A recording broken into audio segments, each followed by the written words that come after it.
ஏன் உங்களுக்கு வாக்களிக்கணும் திரு சுப்ராயன்? சுருக்கமா சகோதரர் கார்கே, திருப்பூர் கெட்டு போனதுக்கு டாஸ்மார்க் கடை எத்தனை இருக்குன்னு ஐயாக்கு தெரியுங்களா?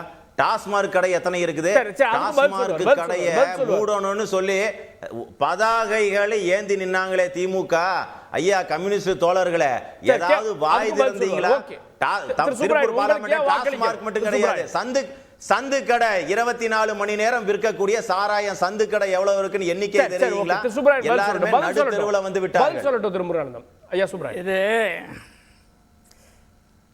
அதாவது ஒரு முறையான வாதங்கள் தான் நல்லது.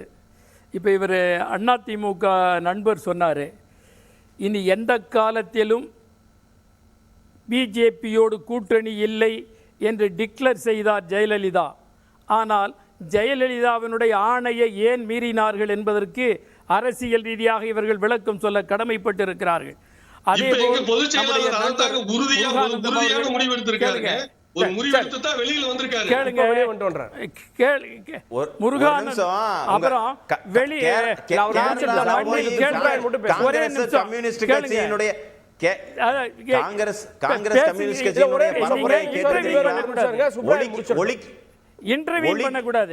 ஒழிக்கப்பட வேண்டிய கட்சி கம்யூனிஸ்ட் காங்கிரஸ் சசி தரூர் சொல்லியிருக்கார். கொஞ்சம் தயவுசெய்து கேளுங்க. சுப்ராயன்,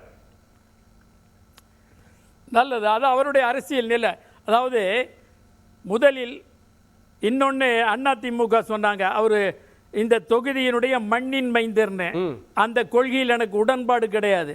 வேற எந்த பக்கம் இருந்து வேணாலும் எந்த தொகுதியிலையும் ஒருவர் போட்டியிடலாம், அதுதான் அரசியல் சட்டம். அதை மீறி பேசுறதுக்கு அவர் பக்குவ குறைவா பேசுகிறார் என்று கருதுகிறேன். யார் அவர்தான் போட்டியிடணும் என்ற கொள்கை ஒரு டெல்லியில இருந்து வந்து ஒருத்தர் அதை வன்மையா கண்டிக்கிறேன். டெல்லியில இருந்து அந்த டெமோக்ரஸிக்காக டெல்லியில இருந்து வந்து ஒரு போட்டிட்டா இந்த மண்ணை சார்ந்தவங்க போய் அவங்களை சாதாரணமா அணுக முடியுமா? அவர் ஊர்ல பண்ணலங்கிறதுக்காக எல்லா விஷயத்தையும் திசை திருப்புறார். திசை திருப்புறார். சரி, ஓகே, பதில் சொல்லுங்க. திசை திருப்பல, நீங்க திசை திருப்புறார் அந்த அதிமுக. ஜெயலலிதா சொன்னதை மீறினவங்களுக்கு இவங்களுக்கு என்ன ரைட் இருக்குது? அவர் எந்த முருகானந்த எந்த ஊரா இருந்தா என்ன, வேட்பாளர் எந்த ஊரா இருந்தா என்ன, இந்திய அரசியல் எங்க வேணாலும் திருப்பூர் மண்ணை சார்ந்தவன் தான் சொன்னேன். நீங்க ஏன் திசை திருப்புறீங்க? நான் இதே ஒரு இந்த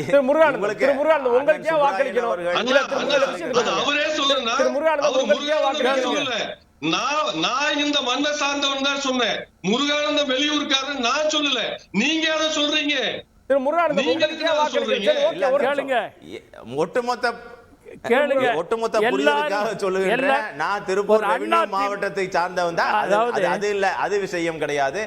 பசிக்கிறவனுக்கு சோறு போடுறாங்களா, அது எந்த ஊருக்காரங்களா இருந்தா முதல் வாதத்துல நான் இதே ஊரு இதே ரெவென்யூ. ஐயா கரெக்டுங்க, நீங்க பேசிருங்க, இல்லைன்னா நான் சொல்லிடுறேன். இதே ரெவென்யூ மாவட்டத்தை சேர்ந்தவன் தான் குலதெய்வ கோயில். அது புரிஞ்சுதுங்களா சுப்ராயன்? அது ரெண்டாவது சோறு போடணும், அவ்வளவுதான் விஷயம். திரு சுப்ராயன் முடிச்சிருங்க. சொல்லுங்கய்யா, சொல்லுங்க ஐயா, சொல்லுங்க. கேட்டாரு, டெல்லியில் அல்ல, இந்தியாவின் எந்த மாநிலத்தில் இருப்பவரும் எந்த மாநிலத்திலும் போட்டியிடலாம், அது அரசியல் சட்டப்படியானதே. அதை கூட தெரிந்து கொள்ளாமல் அதிமுக வேட்பாளர் இருப்பது வருத்தம் அளிக்கிறது. அவ்வளவுதான். மற்றது பிஜேபி பொறுத்தவரையிலும் அவர்கள் கொடுத்த வாக்குறுதியை நிறைவேற்றவில்லை. எனவே அவற்றை எதிர்த்து போராடுவது என்னுடைய கடமை. அந்த போராட்டத்தை நடத்த நான் போட்டியிடுகிறேன். முருகானந்தம், இறுதி கருத்து.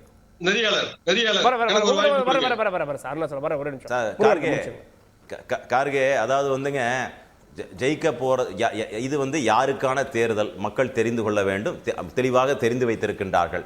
400 இடங்களுக்கு மேல் வெற்றி பெற்று மத்தியில் பாரதிய ஜனதா கட்சியினுடைய தலைமையிலே இருக்கக்கூடிய ஆட்சி அமைய போகின்றது.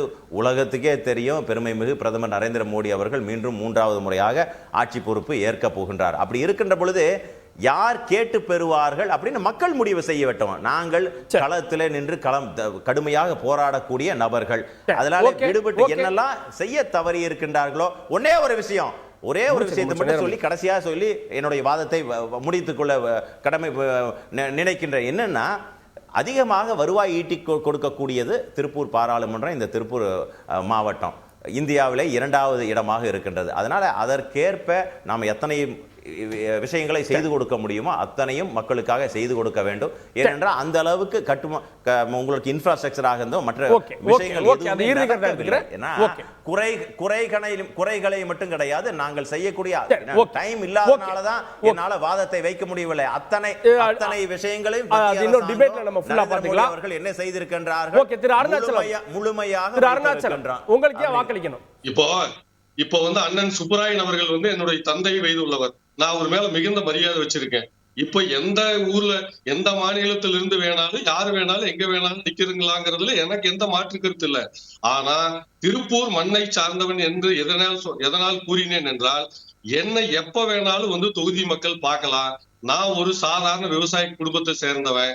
ஒரு 15 ஆண்டு கால பேரூராட்சி கவுன்சிலராகவும் 10 ஆண்டு கால லைன்ஸ் கிளப்லயும் கொரோனா காலகட்டத்துல மக்களுக்கு நல்ல சேவை செஞ்சிருக்கிறேன்.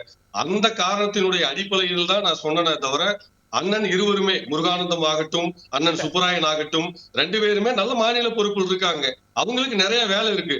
ஆனா நான் நாடாளுமன்ற உறுப்பினர் ஆகும் பட்சத்துல என்ன நீங்க சாதாரணமா எப்ப வேணாலும் பார்க்கலாம். நான் எப்ப வேணாலும் மக்களை போய் சந்திப்பேன். அந்த ஒரு விஷயத்துக்காகத்தான் நம்ம சொன்னோமே தவிர, அண்ணன் தவறா பக்குவம் இல்ல அதிமுக வேட்பாளருக்கு அப்படின்னு சொல்றாரு. இன்னுமே அவர் விஷயத்துக்கே வரல. நான் இவ்வளவு உங்களுக்கே வாக்களிக்கணும். நான் இந்த மண்ணை சார்ந்தவன். எங்களுடைய பொதுச் செயலாளர் அவர்கள் கடந்த இன்னைக்கு போகுமா நாளைக்கு போகுமான்னு இருந்த ஆட்சியை 50 மாதங்கள் கடந்து நல்ல ஆட்சி செஞ்சிருக்காங்க.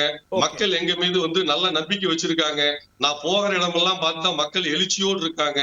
என்னை எப்ப வேணாலும் சந்திக்கலாம். நான் எளிமையானவன், இந்த ஊரை சார்ந்தவன், இந்த மண்ணை சார்ந்தவன், கூப்பிட்ட குரலுக்கு ஓடி ஓடி வருபவன்.